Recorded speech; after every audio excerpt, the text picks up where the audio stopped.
بسم الله الرحمن الرحيم رب يسر ولا تعسر وتمم بالخير وبك نستعين يا فتاح يا عليم رب اشرح لي صدري ويسر لي أمري واحلل عقدة من لساني يفقه قولي ربنا زدنا علما ربنا زدنا علما ربنا زدنا علما اللهم صل على محمد وعلى آل محمد كما صليت على إبراهيم وعلى آل إبراهيم إنك حميد مجيد اللهم بارك على محمد وعلى آل محمد كما باركت على إبراهيم وعلى آل إبراهيم إنك حميد مجيد جی انشاءاللہ تعالی آج ہم پڑھیں گے سورۃ الحجرات کی آیت نمبر 6 اور 7 اللہ توفیق کے ساتھ۔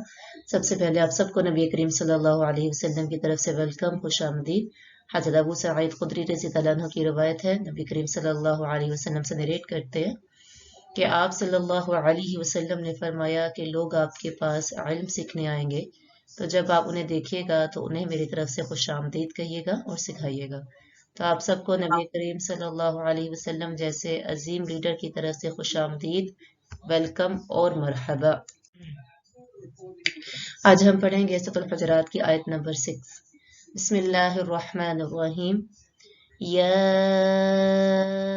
ایہا الذین آمنوا ان جاءکم فاسق بنبأ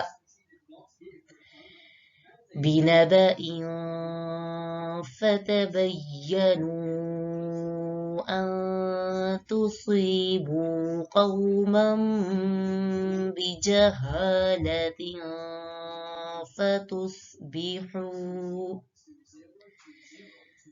فتصبحوا على ما فعلتم نادمين۔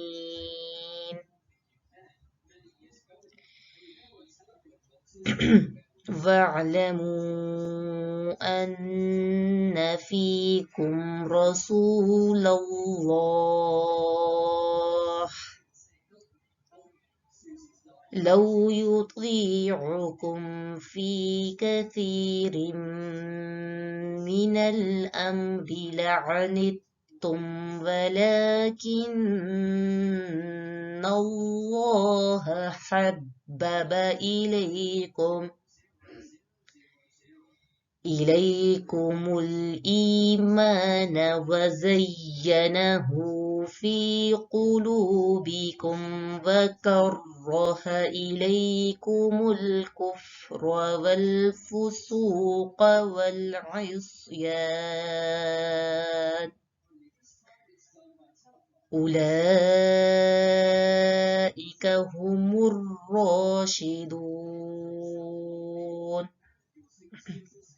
جی یا ایہا الذین، اے وہ لوگو، آمنو جو ایمان لے کر آئے، ان اگر جاءکم آئے تمہارے پاس، فاسقن کوئی فاسق، بنبأ کوئی خبر لے کے، فتبینوا بس تم تحقیق کر لیا کرو، ان تصیبو یہ کہ پہنچے تمہیں، قومم کسی قوم کی بجہالت جہالت کی وجہ سے کوئی تکلیف، فتصبحوا پس تم ہو جاؤ، علی اس پر، ما فعلتم جو تم نے کیا ہے، نادمین شرمندہ۔ یا ایہا الذین، او you who آمنوا have believed، in جاءکم if there comes to you، فاسقم a disobedient کوئی نافرمان، بنبأ with information with any information، فتبینوا investigate، ان تصیبوا قوما بجہالہ lest you harm a people out of ignorance and become over what you have done regretful۔ ما فعلتم نادمین جو کچھ تم نے کیا، what have you done then you become regretful۔ جی اس آیت کا جو ہے شان نزول یعنی the cause of revelation، کہ اس کا آیت کی نازل ہونے کے پیچھے ایک کاز تھی، ایک وجہ تھی، ایک انسیڈنٹ تھا۔ وہ کیا تھا کہ ایک ٹرائب تھا بنی مستلق، ان کے ایک رئیس یعنی ان کے جو سردار جسے کہہ سکتے ہیں وہ تھے، جو بڑے لیڈر تھے، حارث بن زرار۔ بن ابی زرار، اور ان کی بیٹی تھی حضرت جویریہ رضی اللہ عنہا بنت حارث، جو کہ نبی کریم صلی اللہ علیہ وسلم کی وائف تھی. ٹھیک ہے، تو یہ جو قبیلہ تھا، یہ پورا ٹرائب نبی کریم صلی اللہ علیہ وسلم کی خدمت میں حاضر ہوا. تو آپ نے جو ہے ان کو اسلام کی دعوت دی اور زکوٰۃ ادا کرنے کا حکم دیا. تو فرماتے ہیں کہ میں نے اسلام قبول کر لیا اور زکوٰۃ ادا کرنے کا بھی میں نے ایڈمٹ کیا کہ میں زکوٰۃ بھی ادا کروں گا، اور عرض کیا کہ اب میں اپنی قوم میں جا کر ان کو بھی اسلام کی اور زکوٰۃ کی دعوت دوں گا، اور جو لوگ میری بات کو ایکسیپٹ کریں گے اور زکوٰۃ ادا کریں گے، میں ان کی زکوٰۃ کو کلیکٹ کروں گا.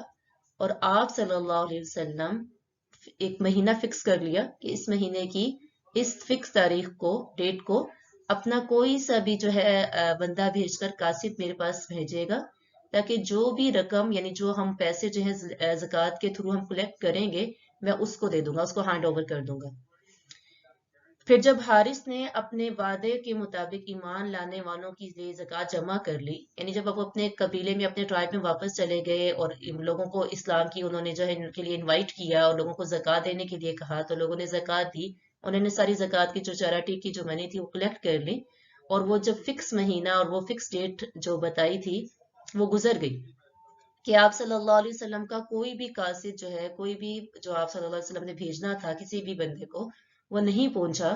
تو یہ جو حارث تھے، ان کو یہ خطرہ پیدا ہوا کہ شاید آپ صلی اللہ علیہ وسلم مجھ سے کسی بات پہ اپسیٹ ہیں، ناراض ہیں، ورنہ یہ پوسیبل نہیں تھا کہ آپ صلی اللہ علیہ وسلم نے ایک ڈیٹ فکس کی ہوئی ہے، ایک وعدہ کیا ہوا ہے، اور آپ اپنا کوئی آدمی میرے پاس نہ بھیج دیں. کیونکہ آپ صلی اللہ علیہ وسلم تو امین ہیں، وہ صادق ہیں، وہ اپنے جو انہوں نے بات کی ہے وہ اس پر پورا اترنے والے ہیں، ٹائم کے پابند ہیں. تو حارث نے اس خطرے کا ذکر اسلام قبول کرنے والوں کے جو تھے، وہ سردار تھے، جو بڑے بڑے لیڈرز تھے، ان سے کیا، اور ان سب نے انٹینشن کیا کہ ہم سب جو ہے نبی کریم صلی اللہ علیہ وسلم کی خدمت میں حاضر ہوتے ہیں. ادھر کیا ہوا کہ نبی کریم صلی اللہ علیہ وسلم نے جو ڈیٹ فکس کی ہوئی تھی، اس پر ولید بن عقبہ رضی اللہ عنہ کو، حضرت ولید بن عقبہ کو اپنا قاصد بنا کر زکوٰۃ کلیکٹ کرنے کے لیے بھیج دیا. ٹھیک ہے، انہوں نے آپ صلی اللہ علیہ وسلم نے حضرت ولید بن عقبہ کو بھیجا، مگر ولید بن عقبہ کو راستے میں یہ خیال آیا کہ اس قبیلے کے لوگوں سے میری پرانی دشمنی ہے، کہیں ایسا نہ ہو کہ یہ لوگ مجھے قتل کر ڈالیں، یعنی یہ لوگ مجھے مار دیں.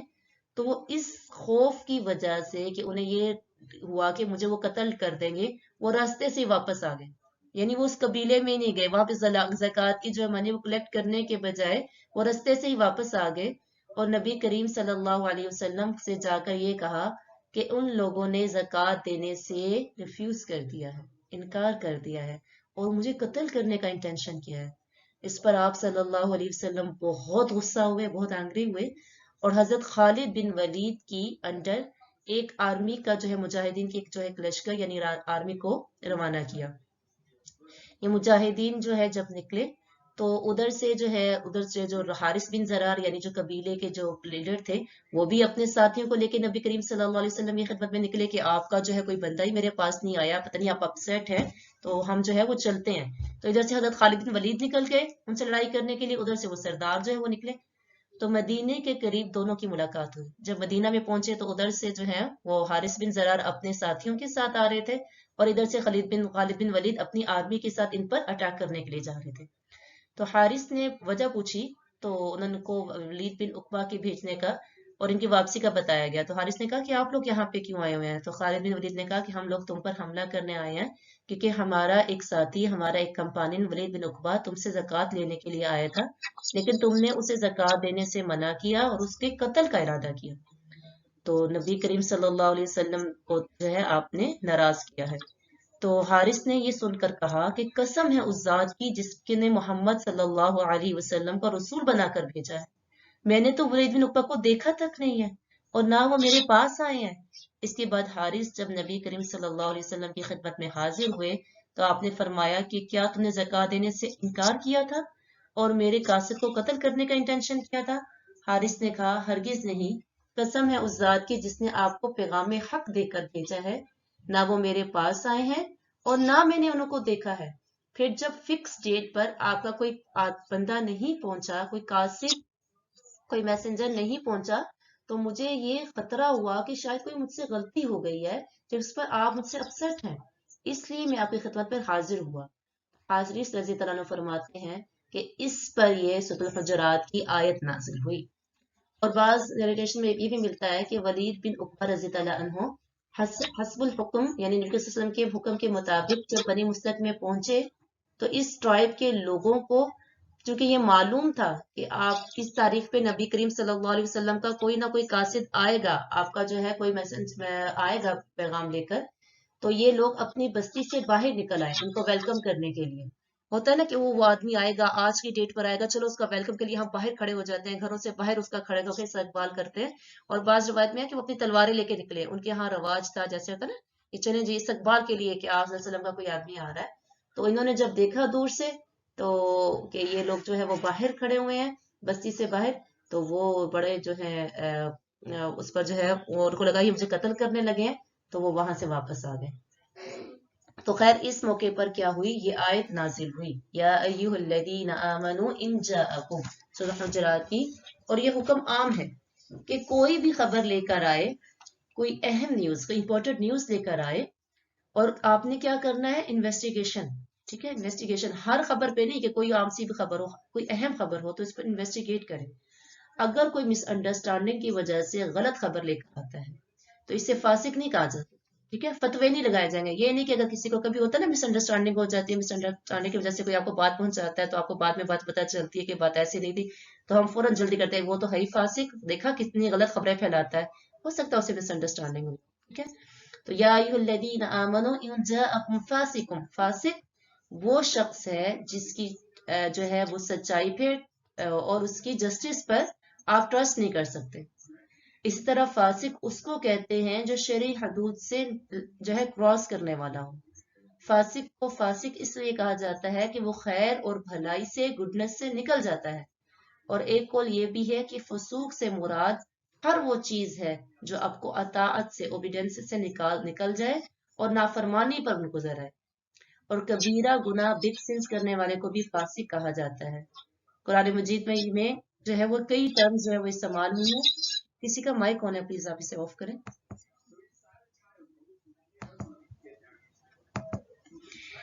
آپ نے دیکھا قرآن پاک میں نا کئی طرح کی ٹرمز جو ہے استعمال ہوتی ہیں، جیسے مسلم، مؤمن، منافق، فاسق، کافر، مشرک، تو ان کے جو ہے اسپیسیفک میننگز ہوتے ہیں۔ پھر ایسے ہی مسلمانوں میں محسن، متقی، تو فاسق کون ہے، جو کبیرہ گناہ کرے۔ فاسق مسلمان بھی ہو سکتا ہے اور کافر بھی ہو سکتا ہے، جیسے سورۃ السجدہ میں آتا ہے افمن کان مؤمنا کمن کان فاسقا لا یستوون، کیا مومن اور فاسق برابر ہو سکتے ہیں؟ نہیں۔ تو یہاں فاسق سے مراد کافر ہے، تو مراد اس سے کیا ہے، کبیرہ گناہ کرنے والا۔ اسی طرح دین میں، اخلاق میں اور بلیف سے اروگنس کرنے والا فاسق ہو سکتا ہے، یعنی ایسا شخص جو دینی شعائر کی پابندی نہیں کرتا۔ فار ایگزامپل وہ نماز نہیں پڑھتا، وہ آپ کو کوئی آ کے خبر دے رہا ہے کہ دیکھیں خاندان میں بھی ہو سکتا ہے نا، کوئی پرابلمز ہوتے ہیں، فیملیز میں لڑائی ہو رہی ہوتی ہیں، اور کوئی ایسا شخص آپ کو خبر دے جو نماز ہی نہیں پڑھتا، تو آپ اس کی بات کا اعتبار نہ کریں کیونکہ وہ اللہ کا عہد پورا نہیں کرتا۔ تو جو شخص کبیرہ گناہ کر رہا ہے، فاسق کی پہچان کیسے ہوگی؟ کوئی شراب پیتا ہے، نماز نہیں پڑھتا، سودی کاروبار کرتا ہے۔ اسی طرح کوئی لوگ مشہور ہوتے ہیں نا لوگوں کے اندر لڑائیاں ڈلوانے کے لیے، کچھ لوگ ٹرسٹ ورتھی نہیں ہوتے ہیں، ایسے لوگوں کی باتوں پہ یقین نہیں کرنا چاہیے۔ کچھ لوگ مشہور ہوتے ہیں لڑائیاں ڈلوانے کے لیے کہ یہ مشہور ہے، پھر بھی ہم لوگ ان لوگوں کی باتوں میں آ کر دوسروں سے لڑائی کرتے ہیں۔ کوئی ایسی ایکشن نہیں لینا چاہیے، خاص طور پہ ایسا ایکشن کہ جس کی وجہ سے کسی دوسرے کو ہارم پہنچ سکتا ہو، نقصان پہنچ سکتا ہو۔ تو کیا کہا گیا، فتبینوا، اچھی طرح انویسٹیگیٹ کرو، ٹیسٹیفائی کرواؤ، کسی سے کنفرمیشن لو، فاسق کی بات کو فوراً ایکسیپٹ نہیں کرو بلکہ، اور نہ ہی ریجیکٹ کرو، بلکہ کیا کرنا ہے، ہو سکتا ہے کہ اس نے 10 جھوٹ بولے ہوں، اس دفعہ وہ سچ بول رہا ہو سکتا ہے کہ ابھی بھی وہ کیا بول رہا ہو، جھوٹ بول رہا ہو۔ تو انسان جب کوئی ایسی خبر سنتا ہے تو اس کے اندر کیا ہو جاتی ہے، موٹیویشن، تو یہ پتا چلے نا آپ کے بارے میں فلاں نے یہ بات کی ہے، آپ پر یہ تہمت لگاتی ہے، تو آپ تو پاگل ہو جائیں گے نا، ہم پاگل ہو جاتے ہیں۔ تو اس پر کوئی ایکشن لینے سے پہلے ہمیں اس کو ٹیسٹیفائی کرنا ہے، تصدیق کروانی ہے۔ ایسے اگر ہم دیکھیں آج کل تو اتنا زیادہ یہ بات کامن ہو گئی ہے، سوشل میڈیا پہ ہم کوئی کلپ سنتے ہیں یا کچھ پڑھ لیتے ہیں تو ہمیں ہوتا ہے کہ فوراً شیئر ہو جائے، فوراً شیئر ہو جائے۔ تو اگر آپ کے دل میں تھوڑا سا ڈاؤٹ ہو کہ جس پرسن نے یہ شیئر کی ہے یا جس ریسورسز سے یہ میرے پاس آئی ہے وہ قابل اعتبار نہیں ہے، ٹرسٹورتھی نہیں ہے، تو پہلے انویسٹیگیٹ کریں. کوئی گمان قائم کرنا ہو، کسی کے بارے میں کوئی اوپینین بنانا ہو، تو ہمیں کیا کرنی ہے، کوئی گواہی دینی ہو یا فیملی کی گیدرنگ کر کے اس بندے پر اٹیک کرنا ہوتا ہے نا کہ آج پورے خاندان والے کو اکٹھا کر کے نا اس کی شامت لے کر آتے ہیں، اس کے پھر بات کریں گے، پورے خاندان والوں کو ہم کیا کریں، اکٹھا کریں. تو پہلے تصدیق کر لیں. ان تصیبوا قوما بجہالہ، ایسا نہ ہو کہ تم کسی انوسنٹ، کسی معصوم لوگوں کو اپنے عمل سے تکلیف پہنچا دو. ٹھیک ہے، تصیبوا قوما کہ تم ان میں جا پڑو، یعنی تم ان کو مصیبت میں مبتلا کر دو. یہ کہ تم پہنچاؤ کسی قوم کو، یعنی کسی قوم کو تمہاری وجہ سے تکلیف پہنچے، تمہاری جہالت کی وجہ سے. تو عقل ہم نے کیا کرنا ہے، تو کسی کو مصیبت میں مبتلا نہیں کرنا. ہمارا رویہ کیا ہوتا ہے، ہم جلد بازی سے کام لیتے ہیں، ہم حاصل کرتے ہیں، عقل سے کام نہیں لیتے. ایک ہوتا ہے عقل سے، وزڈم سے کام لینا، اور ایک ہوتا ہے جہل، اگنورنس. ایک دوسرے کے اپوزٹ ہے. آپ کو معلوم ہے کہ ابو جہل کا لقب پہلے ابو الحکم تھا، وزڈم والا، وزڈم کا باپ. اور باپ نے جب اس نے اسلام لانے سے انکار کیا تو اس کا نام ابو جہل رکھ دیا گیا. یعنی عقل سے کام لو، انالائز کرو، پھر اس کے بعد ایکشن کرو.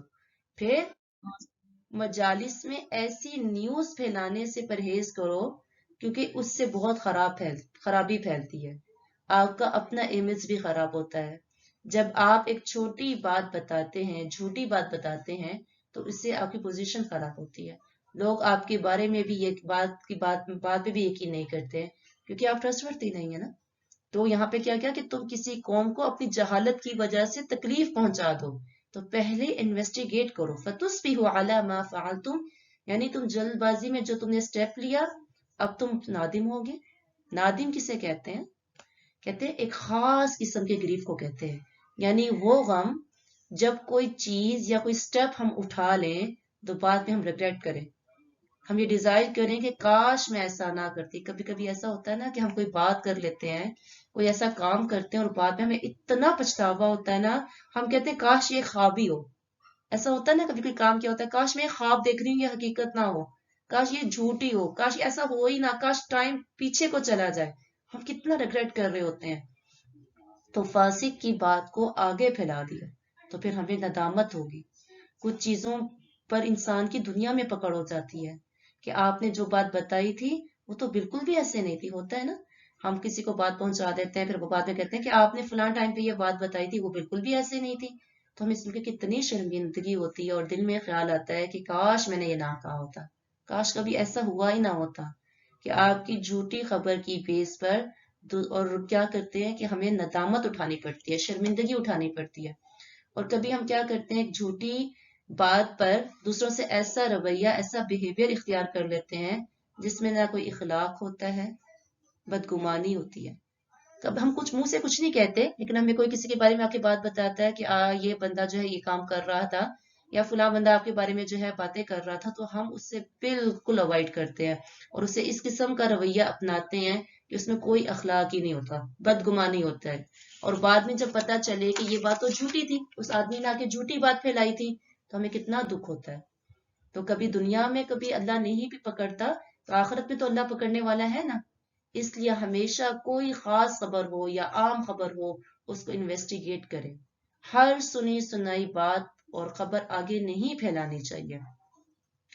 دیکھیں حدیث میں آتا ہے کہ انسان کے جھوٹے ہونے کی نشانی کیا ہے، کفا بالمرء کذبا ان یحدث بكل ما سمع، کہ انسان کے جھوٹا ہونے کے لیے اتنا ہی کافی ہے کہ ہر وہ بات آگے پھیلائے جو اس نے سن لی ہے. بخاری کی روایت ہے کہ نبی کریم صلی اللہ علیہ وسلم نے فرمایا کہ میں نے آج رات ایک ڈریم دیکھا کہ 2 آدمی میرے پاس آئے، انہوں نے میرے ہاتھ کو ہولڈ کیا اور وہ مجھے ارض مقدس یعنی فلسطین کی طرف لے گئے. وہاں میں کیا دیکھتا ہوں کہ 2 آدمی ہیں، ایک آدمی کے ہاتھ میں لوہے کا کوئی چیز ہے، جیسے نا آئرن کی کوئی چیز اس نے پکڑی ہوئی ہے، جیسے کوئی اسٹک یا کچھ بھی اس نے پکڑا ہوا ہے، اور وہ دوسرے آدمی کے جوز یعنی جبڑے میں ڈالتا ہے اور اس کی جو بیک نک جسے ہم کہتے ہیں نا گدی، یہ جو ہماری جو پیچھے نیک ہوتی ہے یہاں سے نکالتا ہے، اور پھر دوسری لیفٹ سائڈ سے ڈالتا ہے اور پھر وہ سیم کام کرتا ہے. اور یہ عمل کنٹینیولی بالکل جاری رہتا ہے. پھر آپ صلی اللہ علیہ وسلم کو بتایا گیا کہ جس کے ساتھ یہ معاملہ کیا جا رہا ہے وہ بڑا جھوٹا تھا، اپنے منہ سے جھوٹی خبریں پھیلاتا تھا، اس وجہ سے عذاب بھی منہ کا دیا جا رہا ہے. دیکھیے ذرا، تو جو بھی بات وہ سنتا تھا وہ پوری دنیا تک پہنچا دیتا تھا. ٹھیک ہے، تو اس لیے قیامت کے دن تک اس کے ساتھ یہی معاملہ ہوگا. تو آج کے دور میں اسپیشلی اس سے ہمیں لیسن لینے کی ضرورت ہے، لرن کرنے کی ضرورت ہے. کیونکہ پہلے دور تو اور تھے نا، اس میں تو بات جو ہے پہنچتے، ایک بات کسی شہر میں، کسی بستی میں، کسی ٹاؤن میں ہوتی تھی، پھر وہ لوگ جو سفر کرتے تھے، ٹریول کرتے تھے، پھر وہ خبر دوسرے ٹاؤن تک جاتی تھی. آج کل تو کیا ہے، سیکنڈز میں ایک بات دنیا کے ایک کارنر سے دوسرے کارنر میں پھیل جاتی ہے. اس لیے بہت ڈرنے کی بات ہے، بہت زیادہ ڈرنے والی بات ہے کہ ہماری کسی جھوٹی بات کی وجہ سے ہمیں کیا ہو، کوئی ہمیں اس طرح کا عذاب ملے. پھر اسی طرح چغلی لگانا، یہ بھی اس میں آتا ہے. دوستوں میں فساد ڈالنا، فیملیوں میں لڑائی ڈلوانا، ادھر کی بات ادھر لگانا. حضرت حمام کہتے ہیں کہ ہم حضرت حذیفہ کے پاس تھے، انہوں نے کہا کہ فلاں شخص جو ہے یہاں کی بات یہاں کرتا ہے، تو آپ نے فرمایا کہ نبی کریم صلی اللہ علیہ وسلم سے میں نے سنا ہے لا يدخل الجنت قتار، چغل خور جنت میں نہیں جائے گا. ابن عباس سے روایت ہے کہ نبی کریم صلی اللہ علیہ وسلم 2 قبروں کے پاس سے گزرے، ان کو عذاب ہو رہا تھا، ان میں سے ایک کو عذاب کی جو کاز تھی وہ چغل خوری تھی، بیک بائٹنگ تھی. تو فاسق کی بات کو انویسٹیگیٹ کرنا چاہیے، کیونکہ سم ٹائم خاندانوں میں یہ لڑائی ڈلوا دیتا ہے. ٹھیک ہے، طلاقوں تک بات پہنچ جاتی ہے. طلاق، اچھے بھلے میاں بیوی محبت کرنے والے، ایک دوسرے پہ جان قربان کرنے والے، کوئی اس قسم کا شخص آتا ہے جو اس طرح کی بات کرتا ہے کہ ان کے درمیان جدائی ڈلوا دیتا ہے. ایسا کوئی فاسق شخص آتا ہے، بہن بھائیوں میں لڑائی ڈلوا دیتا ہے. تو پہلے پرکھنا ضروری ہے، خاص طور پہ دین کے معاملے میں بہت احتیاط ضروری ہے. بتانے والے جو ہے وہ بالکل آپ کو پہلے تصدیق کرنی چاہیے، اتھارٹک ہونا چاہیے. ٹھیک ہے، جھوٹے سچے کسے نہیں سنانے چاہیے. اور دیکھیں اس کے منہ میں جبڑے میں جو ہے وہ جال ڈالا جا رہا تھا وہ لوہے کا، اور اس کے پیچھے کس وجہ سے، کیونکہ منہ سے وہ جھوٹی باتیں پھیلاتا تھا. تو ہر جھوٹی سچی کہانی آگے نہیں پھیلانی چاہیے، پہلے کیا کر لینا چاہیے، انسان کو انویسٹیگیٹ کر لینا چاہیے. ٹھیک ہے، اگلی آیت دیکھیں. وَاعْلَمُوا أَنَّ فِيكُمْ رَسُولُ اللَّهِ، اور تم جان لو کہ تم میں اللہ کے رسول ہیں. لو یطیعکم، اگر وہ اطاعت کریں گی تمہاری، فی کثیر من الامر، بہت سے معاملات میں، لعنتم، البتہ تم مشکل میں پڑ جاؤ گے. ولکن اللہ، لیکن اللہ، حببا، وہ محبت کرتا ہے تمہاری طرف، محبوب کر دیا اس نے تمہاری طرف، الایمان، ایمان کو، وزینہ، اور اس نے مزین کر دیا، فی قلوبکم، تمہارے دلوں میں، اس کو، وکرہا، اور اس نے ناپسندی ادا کر دیا، الیکم، تمہاری طرف، الکفر، کفر کو، والفسوق، اور فسق کو، والعصیان، اور نافرمانی کے کاموں کو. اولئک هم الراشدون، یہی لوگ کیا ہیں، ہدایت پانے والے ہیں. یہی لوگ کیا ہیں، ہدایت پانے والے ہیں. وَاعْلَمُوا أَنَّ فِيكُمْ، تم جان لو، and keep in your mind، کیا کر لو، کہ تمہارے اندر نبی کریم صلی اللہ علیہ وسلم، and know that among you is the messenger of Allah، محمد صلی اللہ علیہ وسلم. اب صحابہ کو یہ بات پہلے ہی پتا تھی، لیکن پھر بھی دیکھیں ریمائنڈر کروایا گیا کہ تم اچھی طرح سے جان لو کہ تم میں اللہ کے رسول ہیں. ان کے ساتھ جو مینرز، جو آداب ملحوظ رکھنے چاہیے وہ تمہیں رکھنے ہوں گے. اور اس چیز کو بہتر جانتے ہیں آپ صلی اللہ علیہ وسلم کہ جو تمہارے لیے بینیفیشل ہے، فائدہ مند ہے. کیونکہ نبی کریم صلی اللہ علیہ وسلم کو جو کچھ مل رہا تھا وہ کس کے ذریعے، وحی کے تھرو مل رہا تھا. اور وہ تمہارے لیے گڈنس یعنی خیر کا انٹینشن کرتے ہیں، اور تم اپنی جانوں کے لیے برائی کا ارادہ کرتے ہو. کبھی کبھی ہوتا ہے نا کتبہ، کہ ہم اپنے لیے، ہمیں لگتا ہے کہ یہ چیزیں ہمارے لیے اچھی ہیں، لیکن اس میں ہمارے لیے حکمت نہیں ہوتی، وہ ہمارے لیے اچھی نہیں ہوتی، وہ ہمارے لیے بری ہوتی ہیں. تو جس پر وہ آپ صلی اللہ علیہ وسلم کے ساتھ، ہو سکتا ہے کچھ باتیں ایسی ہوں جو صحابہ صلی اللہ علیہ وسلم کے ساتھ ایگری نہیں کرتے. سورۃ احزاب میں آیا النبی اولی بالمؤمنین من انفسہم، یعنی نبی جو ہے مومنوں سے ان کی جانوں سے بھی زیادہ قریب ہے. یعنی ہم سب سے زیادہ ویل وشر انسان کس کے لیے ہوتا ہے؟ اپنے لیے ہوتا ہے نا. ہم سب سے زیادہ اپنے لیے اچھا سوچتے ہیں. تو آپ صلی اللہ علیہ وسلم ہم سے بھی زیادہ ہمارے ویل وشر ہیں. حریص و حریص ہیں، اس لیے تمہارا کبھی وہ برا نہیں چاہیں گے. تو آپ اس بات کو جان لیں. ہمیں کچھ معاملات ایسے لگتے ہیں کہ یہ ہمارے لیے کتنے اچھے ہیں، لیکن جو نبی کریم صلی اللہ علیہ وسلم نے ہمیں حکم دے دیا، اگرچہ ہمیں لگ رہا ہو کہ اس میں ہمارے لیے بھلائی نہیں ہے، یہ ہمارے لیے برے ہیں، لیکن ہمیں وہ بات ماننی ہے، کیونکہ نبی کریم صلی اللہ علیہ وسلم ہمارے سب سے بڑے خیر خواہ ہیں. لو یطیعکم، اگر وہ تمہاری کیا کریں گے؟ اطاعت کریں گے. if he were to obey you in much of matter you would be in difficulty. تم کس میں پڑ جاؤ گے؟ ڈیفیکلٹی میں پڑ جاؤ گے. اگر وہ تمہاری بہت سی باتوں میں تمہارا کہا مان لیں گے، اکثر معاملات میں، یعنی جن باتوں کو تم پسند کرتے ہو، اگر وہ ان کو مان لیں گے تو وہ چیزیں تمہارے لیے ڈیفیکلٹی کا کوز بنیں گی. جیسے صلح حدیبیہ، جب حدیبیہ کا ایگریمنٹ ہوا تھا تو آپ کو معلوم ہے کہ نبی کریم صلی اللہ علیہ وسلم کے علاوہ کوئی بھی اس ایگریمنٹ پر راضی نہیں تھا، دل سے نہیں مان رہا تھا. حضرت عمر نے سوال بھی کر دیا تھا. تو اگر نبی کریم صلی اللہ علیہ وسلم میجورٹی یعنی جو 100% تھی ان کی بات مان لیتے تو ریزلٹ کیا ہوتا؟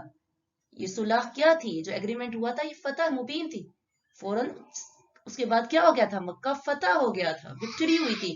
تو اسی طرح کچھ اور بھی پلیسز ہیں کہ جہاں نبی کریم صلی اللہ علیہ وسلم نے صحابہ کی بات نہیں مانی کچھ جگہ پہ مانی تو آپ کو مشکل ہوئی غزوہ احد میں. تو خیر اس میں بھی حکمت تھی. تو اگر آپ صلی اللہ علیہ وسلم تمہاری بہت سی باتوں کے ساتھ ایگری کریں گے تو یہ بات تمہیں مشقت میں ڈالے گی، تمہارے لیے مشکل کا باعث بنے گی. وَلَكِنَّ اللَّهَ حَبَّبَ إِلَيْكُمْ، لیکن اللہ نے تمہارے دلوں میں فیت کو کیا کر دیا ہے؟ پسند کر دیا ہے، انڈور کر دیا ہے. لیکن اللہ نے تمہارے دلوں میں ایمان کو محبوب بنا دیا ہے اور اس کو تمہارے دلوں میں خوبصورت بنا دیا ہے کہ اس کے باوجود بھی کہ نبی کریم صلی اللہ علیہ وسلم تمہیں کسی ایسی بات کا حکم دیں جو تم کو پسند نہیں ہے تو تم اس کو قبول کرتے ہو. کس وجہ سے قبول کرتے ہو؟ کہ اللہ نے تمہارے دلوں میں ایمان کو ڈال دیا ہے. جیسے صلح حدیبیہ کے موقع پر ایگریمنٹ ہوا تو تم نے فوراً کہا ٹھیک ہے، اطاعت کر لی. انہوں نے انکار نہیں کیا، انہوں نے کہا ٹھیک ہے جیسے آپ صلی اللہ علیہ وسلم کہیں ہم مان لیتے ہیں. حالانکہ بالکل وہ غموں سے چور تھے اور ان کے سامنے دو مسلمان جو ہیں پکڑے ہوئے تھے کافروں نے، وہ کیا سین ہوگا. لیکن صحابہ کے دل میں ایمان تھا اس لیے وہ بات مان لیا کرتے تھے. اگرچہ انہیں اس وقت حکمت سمجھ نہیں آ رہی ہوتی، وزڈم سمجھ نہیں آ رہی تھی، چاہے وہ ان کے نفسوں پر ہارڈ تھا، ان کی پسند کے اکارڈنگ نہیں تھا، لیکن یہ ایمان کی وجہ سے تھا کہ ایمان کس پر تھا؟ اللہ پر، رسول پر، آخرت پر. یعنی یہ ایمان اتنی پریشیس چیز ہے کہ جس کی وجہ سے ان میں اوبیڈنس یعنی فرما برداری کا پیشن تھا. وَكَرَّهَ إِلَيْكُمُ الْكُفْرَ، اور اس نے تمہارے لیے ناپسندیدہ بنا دیا کس کو؟ کفر کو. کس کو؟ کفر کو. اور کس کو؟ اور ڈس بلیف کو. اور کس کو؟ نافرمانی کے کاموں کو، فسوق کو. فسوق کہتے ہیں بڑے گناہ کو، میجر سنس کو کہتے ہیں. عصیان کہتے ہیں چھوٹے گناہوں کو. تو یہ سب کے سب تم کو ناپسندیدہ ہو گئے، تم ان کو ہیٹ کرتے تھے. کس کی وجہ سے؟ ایمان کی وجہ سے. کیونکہ جب ایمان آتا ہے تو کفر چلا جاتا ہے. آج کل ایک مسئلہ بہت آ رہا ہے کہ بچے دین چھوڑتے جا رہے ہیں، ایتھیسٹ ہو رہے ہیں. تو اس کی جو بیسک کاز ہے وہ کیا ہے؟ کہ ان کا ایمان سٹرونگ نہیں کیا گیا. ہم جو مسلمان ہیں، اسپیشلی ہم جو مسلمان ہیں، ہمارا کیا طریقہ کار ہوتا ہے کہ بچپن سے بچوں کو نمازیں پر لگا رہے ہیں، قرآن پر بھی لگا رہے ہیں، نمازیں پڑھو، قرآن پڑھو، لیکن مسلمان کیوں ہیں ہم؟ اس کی وجہ نہیں بتا رہے. ہم اپنے دین پر پراؤڈ ہونا، پرائڈ کرنا، اور اپنے اللہ اور رسول سے محبت نہیں دے رہے ہیں، انہیں نالج علم نہیں دے رہے ہیں. نماز کیوں پڑھ رہے ہیں؟ بچے پوچھ رہے ہیں، بچے پوچھیں گے نا ممی ہم نے نماز کیوں پڑھنی ہے، کیوں پڑھنی پڑے گی؟ ہم کہتے ہیں کہہ دیا تمہیں پڑھنی پڑے گی تو پڑھنی پڑے گی. مارنے کا بھی حکم ہے، تمہیں مار بھی سکتی ہوں، بس پڑھو. کہہ دیا جو کہہ دیا، وجہ نہیں بتاتے. ٹھیک ہے، تو ہم کہتے ہیں زیادہ سوال جواب نہ کرو، بس پڑھو. تو مار کے پڑھا رہے ہیں. تو وہ بچے جب بڑے ہوتے ہیں، کسی اور چیز کو ایکسپوز ہوتے ہیں تو وہ سب کچھ نکل جاتا ہے. تو جس کے دل میں ایمان داخل ہو جائے پھر اس کے لیے کفر کی طرف لوٹنا اتنا ہی ناپسندیدہ ہوتا ہے، اتنا ہیٹ فل ہوتا ہے جتنا آگ میں کودنا. تو بچپن ہی سے بچوں کے اندر ایمان کو گرو کرے، نرش کیا جائے. وہ علم کے ساتھ، وہ کس کے ساتھ ہوگا؟ وہ قرآن کے علم کے ساتھ ہوتا ہے بچپن ہی سے، ٹھیک ہے؟ اب کے بارے میں بتایا جائے، اپنے رب کے بارے میں بتایا جائے، اور اس کے ساتھ ساتھ لاجک بھی بتائی جائے کہ اس کے ساتھ وزڈم کیا ہے. باہر کی دنیا میں جب وہ نکلتے ہیں نا تو ہر چیز انہیں لاجیکلی بتائی جاتی ہے، تو دین کو بھی لاجک سے سمجھایا جائے. اور ہم کہتے ہیں دلیل نہیں مانگو، بس کہہ دیا تو عمل کر کے رہو، کرنا پڑے گا، چپ ہو جاؤ. تو جب ہم ان کو دین نہیں پڑھا رہے، ٹھیک ہے، تو ہم باہر وہ جب نکلتے ہیں تو پھر وہ ان کے پاس جواب نہیں ہوتے، پھر وہ دین سے نکلتے ہیں. ہم والدین کیا کرتے ہیں؟ بس ناظرہ پڑھیں، ایک دفعہ ان کا قرآن پاک ختم ہو جانا چاہیے. قرآن یاد ہوتا ہے، حافظ قرآن ہوتے ہیں، لیکن دلوں میں ایمان نہیں ہوتا. یقین کریں، دلوں میں ایمان نہیں ہوتا. قرآن پاک حفظ کرواتے ہیں، جب باہر کی دنیا میں نکلتے ہیں تو بالکل منحرف، دن سے پھرنے والے ہوتے ہیں، کیونکہ ان کے اندر فہم نہیں ڈالا گیا نا. ماں باپ کہتے ہیں بس ایک بار قرآن پاک پڑھ لو، ناظرہ پڑھ لیا، حفظ کر لیا، بس ختم ہو گیا، ٹھیک ہے. تو ماں باپ، ہم اگر کوئی ٹیچر بتانا بھی چاہے نا کہ یہ اس کا میننگز یہ ہوتے ہیں بچوں، یہ میننگز ہے، تو ماں باپ کہتے ہیں بس اتنا برڈن نہیں ڈالے میرے بچوں کے اوپر، اتنی ڈیٹیل میں نہ جایا کریں، بس قرآن پاک پڑھا دیں، اتنا انف ہے. انہوں نے دنیا بھی لے کے چلنی ہے، ہم لوگ اتنا دین میں نہیں جا سکتے، ہمیں بیلنس رکھنا ہے اپنی دنیا کی لائف میں. تو یہ سننے کو ملتا ہے. تو دلوں میں جب ایمان محبوب ہوتا ہے اور وہ اچھا لگتا ہے تو مشکل سے مشکل کام آسان ہو جاتا ہے. جس چیز سے انسان کو محبت ہوتی ہے اس کے لیے مشکل اٹھانا بھی آسان لگتا ہے. وہ تکلیف انسان کو تکلیف نہیں لگتی ہے، حببہ بھی ہے، یعنی بوجھ نہیں ہے، ہمیں برڈن نہیں لگتا، محبوب لگتا ہے. اور پھر وہ ان دلوں کے اندر سجا ہوا ہے. بڑے بڑے ہارڈ ڈیسیژن آئیں گے لائف میں، مصیبتیں آئیں گی، لیکن ان کے اندر ہارڈ ٹائم آئے گا، لیکن ان کے اندر ٹھنڈک ہوتی ہے، کنٹینٹ ہوتے ہیں. ان کو پتا ہوتا ہے کہ اگر یہاں پہ انصاف نہ بھی ملا، جسٹس نہ بھی ملا، تو کیا ہوا، اللہ کے پاس تو جانا ہے نا، وہاں جا کر تو ملے گا نا، فکر کی کیا بات ہے. بیماری ہے تو کیا ہوا، سیکنڈ پہ اجر ہے. دعائیں مانگنے کا ٹائم آ گیا. ہر بڑی چھوٹی چیز جس میں انسان جو ہے، انسان کو کیا مل جاتی ہے؟ ڈائریکشن مل جاتی ہے. وَمَن يُؤْمِن بِاللَّهِ يَهْدِ قَلْبَهُ، اور جو اللہ پہ ایمان لاتا ہے، اللہ پہ اعتماد کرتا ہے، اللہ اس کے دل کو ہدایت دیتا ہے. جب ہدایت آتی ہے تو ہر نیگیٹیوٹی جب اس کے دل کے اندر جاتی ہے تو وہ دل اس کو پوزیٹیو میں بدل دیتا ہے، پوزیٹیوٹی میں بدل دیتا ہے. یعنی جب دل میں ایمان ہوتا ہے، محبت ہوتی ہے، تو کوئی بھی نیگیٹو خیال انسان کے دل میں جاتا ہے تو وہ ایمان اس کو بدل کر پوزیٹیو کر دیتا ہے. وَزَيَّنَ فِي قُلُوبِكُمْ، کہ ایمان گرو ہوتا ہے. آپ کا کیسے گرو ہوگا؟ قرآن کے ساتھ. آپ قرآن کے ساتھ تعلق رکھیں، ہر حال میں رکھیں. اسی لیے جو قیمت آپ کو ادا کرنی پڑے وہ قیمت ادا کریں. آپ ہیلدی رہیں گے. آپ اگر بیمار ہیں، آپ سک ہیں، آپ مسافر ہیں، آپ کہیں پر بھی ہیں، اللہ کی حدود سے تو باہر نہیں ہے نا، اللہ کی زمین سے تو باہر نہیں ہے نا.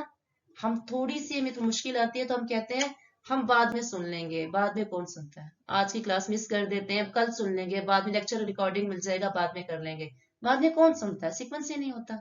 تو ہم جب کبھی ٹریول پہ جا رہے ہوتے ہیں تو گھر میں کوئی پلانٹس ہو یا پیٹس ہو تو ہم ان کا ارینج کر کے جاتے ہیں نا، کہ یہ میرے گھر میں پلانٹ ہے، یہ آپ کو میں چابی دے کے جا رہی ہوں، ان کو پانی دے دیجیے گا، یہ میرے پیٹس ہیں، آپ ان کو کچھ دنوں کے لیے اپنے پاس رکھ لیں. تو اپنے دل کا کبھی آپ نے خیال کیا کہ اگر ایک ہفتہ اس کو پانی نہ ملا تو اس کے اندر بھی خرابی آ جائے گی؟ تو یاد رکھیں، قرآن کے علاوہ کوئی اور سورس نہیں ہے جس کے ذریعے سے آپ کے دلوں کے اندر ایمان سجے اور ایمان جو ہے وہ پیدا ہو. اور ہر ایک کے ایمان اس کی کوششوں کے مطابق انکریز ہوتا ہے. ایک ہوتا ہے کسی چیز سے محبت ہونا، اور ایک ہوتا ہے وہ چیز اچھی بھی لگنا. یعنی ان کے دلوں کو ایمان اچھا لگتا ہے، کہ ان کے دلوں کو، جو اپنے دلوں کو قرآن سے سجاتے ہیں، جو قرآن سے تعلق کو مضبوط رکھتے ہیں، جو قرآنوں کو سے اپنی راتوں کو اور اپنے دلوں کو منور کرتے ہیں، جن کا قرآن کے ساتھ ریلیشن بڑا سٹرونگ ہے، تو یہ قرآن ان کو دنیا میں بھی فائدہ دیتا ہے اور آخرت میں بھی فائدہ دیتا ہے. دنیا میں کیا؟ کہ ان کے دلوں کو ایمان بڑھتا ہے، ان کو خوشی نصیب ہوتی ہے. پھر اگر کوئی گناہ ہو بھی جائے تو کر رہا، انسان کا دل بڑا تنگ ہوتا ہے. اگر پھر جو مومن ہوتے ہیں نا، جن کے دلوں میں ایمان سجا ہوتا ہے قرآن کی بدولت، تو ان کا کیا ہوتا ہے؟ اگر نہ انسان ہے، نافرمانی تو ہو سکتی ہے نا، فرشتے تو نہیں ہیں، انسان ہونے کے ناطے ہم سے اگر کوئی گناہ ہوتا ہے تو اس سے دل بڑا تنگ ہو جاتا ہے بعد میں، اوہ میں نے یہ کام کیوں کیا. یہ کام میں نے کیوں کر دیا اللہ، یہ مجھ سے گناہ کیوں ہو گیا، مجھے نہیں کرنا چاہیے تھا. کتنا ریگریٹ ہوتا ہے نا پھر بعد میں جب کوئی گناہ، جو متقی ہوتا ہے ان لوگوں کو یہ ہوتا ہے، ان کا دل تنگ ہو رہا ہوتا ہے، پریشان ہو رہا ہوتا ہے، وہ کہتے ہیں کہ اب کس طرح سے یا اللہ تو مجھے معاف کر دے. ٹھیک ہے، تو ایمان ان کو بتاتا ہے، یہ کس وجہ سے ان کا ایمان ان کے دلوں میں جو سجا وہ ان کو بتا رہا ہوتا ہے کہ گناہ کا کام تم نے کر لیا ہے. پھر وہ کہیں اور گناہ کا کام مجلس دیکھتے بھی ہیں، گناہ کا کام ہوتے بھی دیکھتے بھی ہیں، تو بھی ان کا دل تنگ ہو رہا ہوتا ہے. اور یہی ایمان پھر ان کو امر بالمعروف پر آمادہ کرتا ہے کہ تم لوگوں کو نیکیوں کا حکم دو اور برائیوں سے روکو. ایمان کی وجہ سے ان کو گناہ پہاڑ لگتا ہے. اور منافق کو ناک پہ بیٹھی مکھی، گناہ کیا ناک پہ جیسے مکھی نہیں بیٹھی، اڑا دی بس اڑ گئی، کچھ نہیں ہوتا. تو اس کرائٹیریا پہ ہم سب اپنے آپ کو پرکھ سکتے ہیں کہ ہمیں کیا اچھا لگتا ہے، ہمیں کیا چیز اچھی لگتی ہے، نافرمانی کے کام یا فرما برداری کے کام. اولئک هم الراشدون، راشدون کا لفظ رشد سے ہے، اس کا مطلب ہوتا ہے ہدایت پر مضبوطی اختیار کرنے کے ساتھ ساتھ استقامت اختیار کرنا. ٹھیک ہے، رشد کا مطلب ہوتا ہے اچھا معاملہ کرنا، یعنی رشد انسان میں استقامت اختیار کرے. ہدایت بھی اس کا مطلب ہوتا ہے کہ جو لوگ ہدایت پر ہوتے ہیں وہ فضول باتیں نہیں کرتے، وہ کانشیس ہوتے ہیں. یہ دعا بھی سکھائی گئی ہے، اللہم حبب الینا الایمان وزینہ فی قلوبنا وکرہ الینا الکفر والفسوق والعصیان وجعلنا من الراشدین. اے اللہ تم ہماری طرف ایمان کو محبوب کر دے اور اس کو ہمارے دلوں میں سجا دے، اور تو ہمارے دلوں میں کفر کو ناپسندیدہ کر دے اور گناہوں کے کام کو، اور چھوٹے گناہوں کو اور بڑے گناہوں کو، اور ہمیں راشدین میں سے بنا. تو کچھ لوگوں نے اس آیت کا مطلب یہ بھی نکالا ہے وَعَلَمُوا أَنَّ فِيكُمْ رَسُولُ اللَّهِ کہ جان لو تم میں نبی کریم صلی اللہ علیہ وسلم ہے. وہ کہتے ہیں کہ نبی کریم صلی اللہ علیہ وسلم حاضر ناظر ہے، یعنی ابھی بھی وہ کیا ہے، ہمارے درمیان جو ہے وہ کیا ہے، موجود ہے. تو یہ کہنا جو ہے وہ شرک فی العلم ہے، کیونکہ نبی کریم صلی اللہ علیہ وسلم جو ہے وہ ان کے اللہ تعالیٰ نے سب سے زیادہ علم دیا، سب سے زیادہ علم، بہت زیادہ علم ان کو دیا. جتنا نالج ان کا تھا اتنا انسانیت میں کسی کے پاس نہیں ہو سکتا، لیکن ان کا نالج اللہ کے علم کے برابر نہیں ہو سکتا. اگر ہم ایسا عقیدہ کریں گے تو یہ شرک ہو جائے گا. تو آپ صلی اللہ علیہ وسلم حاضر ناظر نہیں ہے. ٹھیک ہے، تو یہ تھا آج کا لیکچر، امید ہم سب کو سمجھ آیا ہوگا. سبحان اللہ و بحمدہ، سبحانک اللہم و بحمدک، نشہد ان لا الہ الا انت، نستغفرک و نتوب الیک. السلام علیکم و رحمۃ اللہ وبرکاتہ.